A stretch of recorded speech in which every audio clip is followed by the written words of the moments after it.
आज आज माननीय मुख्यमंत्री आणि दोन्ही उपमुख्यमंत्री ओबीसी नेते छगन भुजबळ, पंकजाताई, बावनकुळेजी आणि महाराष्ट्रातील आमचे सर्व ओबीसी नेते, त्यामध्ये अनेक ओबीसी नेते सहभागी झाले होते आणि 2 सप्टेंबरच्या JRच्या संदर्भात जो मराठा समाज मोठ्या प्रमाणामध्ये समाजाचं ओबीसीकरण, कुणबीकरण करण्याचा जो JR काढला, त्या JR वर आणि ओबीसीच्या अनेक महत्वाच्या मुद्द्यावर चर्चा झाली। अनेक नेत्यांनी त्या ठिकाणी आपली भूमिका मांडली। भुजबळ साहेबांनी मांडली, पंकजाताईंनी मांडली, आमचे अण्णा आमचे शेंडगे साहेब त्यांनी पण मांडली। आणि यामध्ये आम्हाला सरकारकडून सकारात्मक यावर चर्चेचा शेवट व्हावा, सकारात्मक चर्चा होईल आणि जो ओबीसी समाज आज फार मोठ्या या JR मुळे अडचणीत आलेला आहे, त्याचं अस्तित्व संपण्याच्या मार्गावर आहे। आणि आता मराठवाड्यातील तर अनेक जिल्ह्यामध्ये कायदा सुव्यवस्थेचा फार मोठा प्रश्न निर्माण झालेला आहे। अनेक समाज एकमेकाच्या विरुद्ध आता उभा होताना दिसतोय। काल परवा 30 तारखेला कुठला जिल्हा तो आपला हिंगोली जिल्ह्यातील एका गावामध्ये, वेलतुरा गावात, वंजारी समाजाच्या लोकांनी देवी विसर्जनाचं कार्य मिरवणूक निघत सुरू असताना बरोबर मिरवणूक गावाच्या मध्यभागी आला असताना प्रचंड आणि त्यामध्ये गोपीनाथजी मुंडे साहेबांचं गाणं सुरू होतं, त्यांच्यावर गीत सुरू होता। एवढ्या कारणावरून 12 लोकांना झोडपून काढलं, लाट्या काट्यांनी, महिला सुद्धा सोडल्या नाही आणि त्यातील 2 गंभीररित्या जखमी झाले। अशा प्रकारची स्थिती राज्यामध्ये अनेक ठिकाणी आहे। डोकं फोडली जात आहेत बहुजनांचे, ओबीसीचे विशेष करून, आणि समाजामध्ये प्रचंड अशी दरी निर्माण करण्याचं काम या JR मुळे होत आहे, हे आम्ही मुख्यमंत्र्यांच्या निदर्शनास आणून दिलं। हा JR काढत असताना कुठेही 2002चा JR आणि त्यानंतर 2012 म्हणजे त्यामध्ये रूल्स जे तयार झाले, त्या रूल्स कुठेही या JR मध्ये फॉलो करताना किंवा पाळताना दिसले नाही। त्या JR मध्ये त्या रूल्सचा कुठेही उल्लेख सुद्धा केलेला नाही। आणि ज्या गोष्टी म्हणजे पळवाटा पूर्णतः ठेवण्यासाठी त्यांना कुठल्या ना कुठल्या मार्गातून जाऊन ते प्रमाणपत्र मिळेल अशा प्रकारची व्यवस्था त्या JR मध्ये आहे। स्थानिक चौकशी अहवालामध्ये ज्या गोष्टीचा समावेश केला आहे, त्यातून सरळ सरळ पूर्ण वंशावळीला त्याचा लाभ होईल अशा प्रकारचा विषय त्या ठिकाणी आम्ही मांडला। आमचे ससाने जे ऍडव्होकेट आहेत त्यांनी मुद्देसूद अभ्यासपूर्वक ते मांडणी केली आणि आम्ही सांगितलं की 2 सप्टेंबरचा JR रद्द करा। मी पण मागणी केली आणि पंकजाताईंनी सुद्धा मागणी केली की 2014 पासून मराठ्यांना किती ओबीसी प्रमाणपत्र दिलेत, कुणबी प्रमाणपत्र दिलेत, त्याची श्वेतपत्रिका काढा, ही सुद्धा मागणी केली।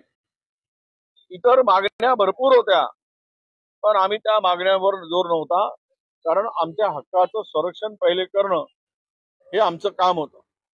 पण यामध्ये मुख्यमंत्र्यांनी जे काही आम्हाला त्या JRच्या संदर्भात सविस्तर माहिती देत असताना आमचं समाधान करण्याचा प्रयत्न केला आणि विनंती केली की तुमचा 10 होणारा पुढचा जो मोर्चा आहे तो मोर्चा रद्द करायची विनंती केली। मी मुख्यमंत्र्यांना विनंती करतो आहे की आमची पुन्हा तिथेही विनंती केली आणि मी इथेही विनंती करतो आहे, तुम्ही म्हणालात की आमचा डीएनए हा ओबीसी आहे। माझी विनंती आहे की तो 2 सप्टेंबरचा जी.आर. रद्द करा आणि 10 सप्टेंबर पर्यंत आम्हाला 10 ऑक्टोबर पर्यंत आमचा मोर्चा 10 ऑक्टोबरला होणार आहे आणि 10 ऑक्टोबरला तो निर्णय घेऊन तुमचा प्रतिनिधी घेऊन मोर्चात पाठवा श्वेतपत्रिका काढून आणि तो 2 सप्टेंबरचा जी.आर. रद्द करून मोर्चात पाठवा। मोर्चामध्ये आम्ही त्यांचं स्वागत करू येणाऱ्या प्रतिनिधींचं आणि सरकारने घेतलेला निर्णय त्याचंही स्वागत करू।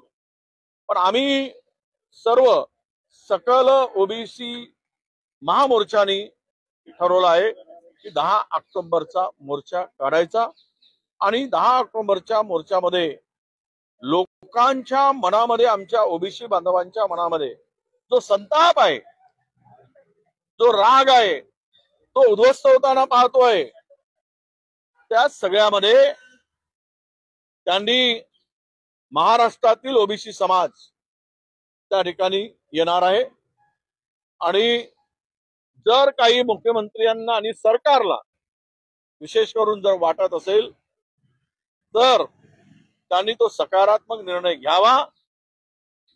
10 ऑक्टोबर पर्यंत मुदत आहे, पण मोर्चांची विनंती केली। आम्ही आता तो मोर्चा काढण्याचा निर्णय आमचा आहे, आम्ही घेतलेला आहे आणि तोपर्यंत जो अवधी आहे, कोर्ट काही सब ज्युडिशरी आहे म्हणून त्यामध्ये आम्हाला काही बदल करता येत नाही वगैरे वगैरे, न्यायप्रविष्ट मामला असल्यामुळं तर आम्हाला काही जी.आर.ला वगैरे बदलता येत नाही वगैरे म्हणताय, तोपर्यंत त्यांना संधी आहे। खरं तर ते आता कोर्टात हायकोर्टामध्ये अजून ऍडमिशन सुद्धा झालेलं नाही। आता ते प्राथमिक काय म्हणतो त्याला त्या स्टेजला आहे, प्रायमरी स्टेजला ही स्थिती त्या ठिकाणी आता आहे। कदाचित या सगळ्या संदर्भात पुन्हा 2-3 हिअरिंग होती आणि मग सरकारचं एफिडेव्हिट त्या ठिकाणी जाईल। तर एफिडेव्हिट सरकारचं जाईल, तो पब्लिश होईल। सरकारची भूमिका सकारात्मक आहे का हे त्या ठिकाणी दिसल्यानंतर सकल ओबीसी समाज त्या संदर्भातला निर्णय ज्यावेळेस भूमिका होईल तो घेईल। पण आज आम्ही हा मोर्चा 10 ऑक्टोबरचा काढायचा निर्णय आमच्या सगळ्या समाज बांधवांनी ओबीसीच्या सर्व नेत्यांनी घेतलेला आहे। आजच्या बैठकीत काही ठोस निर्णय झालाय का? कारण की तुम्ही वेगवेगळे प्रश्न मांडले सगळ्या नेत्यांनी, मुख्यमंत्र्यांनी काही ठोस निर्णय घेतलाय का आजच्या बैठकीत? तुमचे म्हणणे ऐकून घेतलं त्यांनी? आमचं म्हणणं अनेक नेत्यांचं ऐकून घेतलं। ठोस असं काही म्हणता येत नाही, केवळ त्या जी.आरचे काय परिणाम वाईट होणार नाही ओबीसीवर एवढंच काय त्यामध्ये त्यांनी सांगितलं। म्हणजे या जी.आरमुळे कुठल्याही ओबीसीचं नुकसान होणार नाही किंवा पितृसत्ता जी आहे तेच लागू राहील। पण त्यात ते जी.आरचा पूर्ण जी.आर आणि ते अहवाल, चौकशी अहवाल तो खालच्या लोकांनी, तलाठी, ग्रामसेवक आणि कृषी सहाय्यकांनी जो द्यायचा आहे तो त्या ठिकाणी त्याला कुठेही अधिकार नसताना एकदम गाव पातळीवरच्या लोकांना तो अधिकार देऊन टाकला। खरं तर 2दा सर्वोच्च न्यायालयाने सांगितलं आहे की कुणबी आणि मराठा हे दोनही वेगळे आहेत आणि त्यामध्ये मराठा समाजाला कुणबी म्हणून किंवा ओबीसी मध्ये समावेश करणं हा मूर्खपणा ठरेल असंही म्हटलंय आणि ते फेटाळलेलं आहे। तरी पण जर एखादा नेता उभा होतो आणि तो वाटेल त्या पद्धतीनं मनमानी करून मिळवतो तर आम्ही जगायचं कसं? आमच्या लोकांनी 12 लोकांनी ओबीसीची आत्महत्या केली, त्यांचं कुटुंब उद्ध्वस्त झाला। हे आरक्षण आता आमचं संपलं म्हणून कयो तरुण तिथे कायदा सुव्यवस्थेचा विषय येत नाही का? कोणी जर मुंबईत येऊन कायदा सुव्यवस्थेचा धमकी देतो तर मग सरकारने याही संदर्भात सकारात्मक निर्णय घेण्याची अपेक्षा होती। त्यांच्या कुटुंबाला मदत करण्याची काही भूमिका जाहीर करण्याची आवश्यकता होती। जे ओबीसी साठी बलिदान दिलेत, आम्ही म्हणतो की शहीद झालेत ओबीसी समाजाच्या हक्क वाचवण्यासाठी, पण तशी काही कुठली भूमिका दिसली नाही. खोटी प्रमाणपत्र देखील तयार केली जातात अशा घटना देखील समोर आल्या. प्रचंड कारवाई केली जाईल असं म्हणतात, पण अधिकारी हे खोटी प्रमाणपत्र कशी काय तयार करू शकतात? खरं म्हणजे खोटी प्रमाणपत्र देण्याची हिंमत ही आली कुठून? ती या जी आर मुळे आली. हा जी आर जर बदलला तर तो पाळीच येणार नाही. म्हणजे एकदा काय ते बोकड कापायचं आणि मग हळहळ करायची व्यक्त, माणसाला मारायचं, अरे रे बेकार मारलो म्हणायचं, याला काय अर्थ आहे का? तुम्ही तो जी आर बदला ना. मूळ तिथूनच याची सुरुवात झालेली आहे. आणि त्यामुळं मला वाटतं की यावर जे खोटी काही प्रमाणपत्र दिली ती कायदेशीर कारवाई वगैरे वगैरे. आता अनेक नेते आहेत ज्यांनी प्रमाणपत्र घेऊन आमदार खासदार झाले आहेत, त्यांनी ते कोर्टात चॅलेंज देत राहिलेत, हायकोर्ट, सुप्रीम कोर्ट. तर त्यामुळं त्यातून काही एकदा सर्टिफिकेट दिली की त्यामध्ये त्याला पळवाटेसाठी आणि वेळ मारून नेण्यासाठी भरपूर स्कोप आहे, भरपूर वेळ आहे. तो ते करत असतो, त्याचा राजकीय फायदा घेत असतो. आणि उद्या या जी आर मुळे मी जबाबदारीनं सांगेल की मायक्रो ओबीसी आणि इतर ओबीसी स्थानिक स्वराज्य संस्थांच्या मधून हद्दपार झालेला दिसेल. तो नगर परिषदेमध्ये दिसणार नाही, जिल्हा परिषदेमध्ये दिसणार नाही, महानगरपालिकेमध्ये दिसणार नाही. त्याचं अस्तित्व संपलेलं दिसेल, हे सुद्धा आम्ही सांगितलं. मनोज जरांगे पाटील म्हणतात की जर तुम्ही ह्या शासन निर्णयाला हात घालत असाल तर आम्ही थेट तुमच्या 1994 ला जे ओबीसी समाजाला दिलेला आरक्षणाचा निर्णय आहे त्याला कोर्टात चॅलेंज करू, असं ते थेट ओबीसींना आव्हान देतात. ऑलरेडी त्यांनी त्याला चॅलेंज केलेलं आहे. त्याच्यावर मला वाटतं अजून निर्णय कुठलाही झालेला नाही. ती सगळी बाब न्यायालयाच्याकडे प्रलंबित आहे.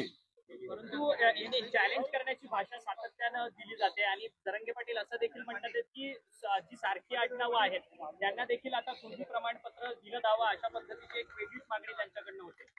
नाही, आता सारखे आडनावाची अनेक माणसं आहेत. एससी मध्ये आहेत, एसटी मध्ये आहेत, ओपन मध्ये पण आहेत आणि हे सगळ्या जातीमध्ये आहेत. म्हणजे एक आडनावाची माणसं 10 जातीमध्ये भेटतील तर 10 जातींना कुणबी प्रमाणपत्र द्या असं जरांगे पाटलांना म्हणायचं आहे का? त्याचा अर्थ तो निघतो आहे. त्यामुळे ते ठोकत आहेत आणि धमकी देत आहेत. आणि त्यांना आम्ही काहीच म्हणत नाही आहोत. तुम्ही मराठा समाजासाठी मागण्यासाठी रस्त्यावर उतरलात, तुम्हाला मिळालं पाहिजे, तुम्हाला दिलं गेलं, ईडब्ल्यूएस मधून दिलं. तुम्हाला तुमच्यासाठी शिंदे सरकार होतं त्यावेळेस ईसीबीसी मधून दिलं. पण तुमचं समाधान होत आहे, तुम्हाला ओबीसी मधूनच पाहिजे. त्यावेळेस ओबीसी समाजातून जर पाहिजे तर आमच्या संख्येनुसार आम्हाला ते मिळत नाही. आमच्याकडेच एवढी गर्दी आहे, 450 जातींची, 374 जाती आहेत आणि तिथेही इतकी वाईट अवस्था असताना पुन्हा अधिकच्या लोकांना यामध्ये समावेश केल्यावर आमच्या हातात काय शिल्लक राहील? पहिलवान सगळे घेऊन जातील आणि कुपोषित बालकं उपाशी मरतील, ही आमची स्थिती होईल. आणि म्हणून तेच आम्ही मुख्यमंत्री मोदयांच्या लक्षात आणून दिलं.